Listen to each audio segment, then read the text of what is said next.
Okay, so now that we have seen how we can have an interrupt handler being written for various kinds of different behaviors, right? Essentially something which the important point is that we want the interrupt handler to be something that's very quick. But as in the case of the FIR filter, we saw that we don't want the CPU to be stuck over there waiting for the FIR filter to be done, right? So instead what we do is we start the filter and we go away, and after a little while that FIR filter has woken up and it comes back and basically tells us, okay, now the task is done. And if you were, for example, waiting for reading from the data, then yes, you ready, you can go ahead and take this data and do something with it, right?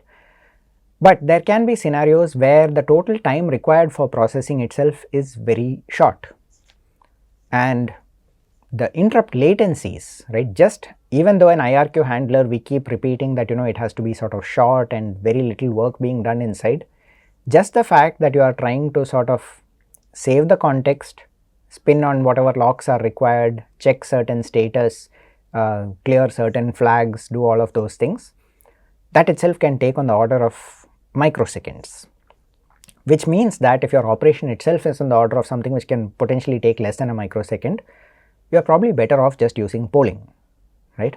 Because the polling would not have all the additional overhead of sort of making sure you turn off interrupts, spinning on a lock, then saving values, setting parameters, waking up interruptible events and so on. You just basically check for whatever condition you are looking for, and if possible immediately respond to it, right?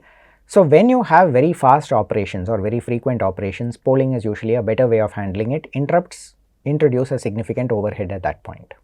They do have a slightly higher latency, but the most important reason why you use interrupts is because they free up the CPU to do other work during the time that you are waiting for the task to complete, right?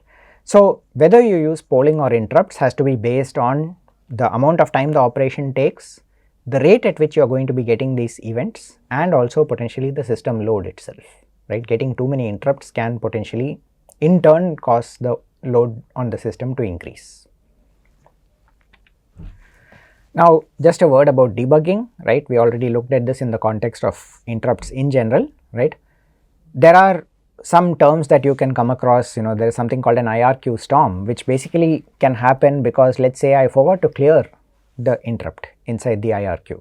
Remember, these are level sensitive interrupts, which means that if I don't clear the status bit, as soon as I get out of the IRQ handler, I'm going to get interrupted again, right? So you will notice this of course in the /proc/interrupts, or since we are doing co-simulation, we can actually have a very later the VCD dump, which would tell us that the signal has gone high and has not got cleared. You can have spurious IRQs, which can, so this is basically why we keep checking the status and returning IRQ none if the status was not actually set.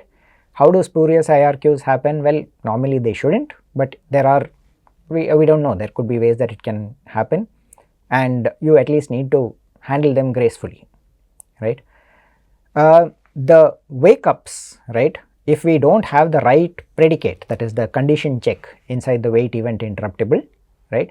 That can basically mean that we miss waking up on the event. We are looking for a particular condition to be satisfied, but if I have not set my target or my goal properly for the condition that I am looking for, I might find that the condition never gets satisfied, and therefore I end up never activating that wake up, okay? And the other possibility is if you do not use the IRQ save spin lock, right, for shared state. What is shared state? Is essentially variables like the done and so on, which are being shared between the IRQ handler and the read.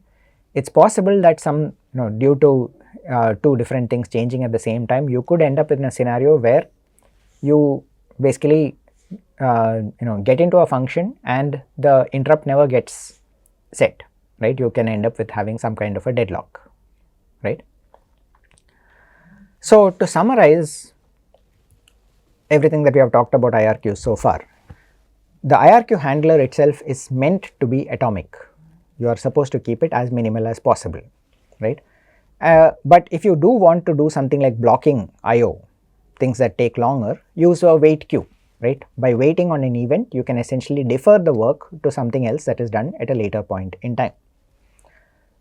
Any shared state inside an IRQ should be protected by spin locks, any modifications to shared state, whereas mutexes are typically used when you are doing things only inside a process, right? And the relative sort of pros and cons were things that we discussed earlier, right? Any heavy or slow work should be deferred, done later in a work queue, right? And what we have done is basically we sort of saw an example where these patterns were applied in the FIR done interrupt to sort of show the basics of how you can have IRQs being handled.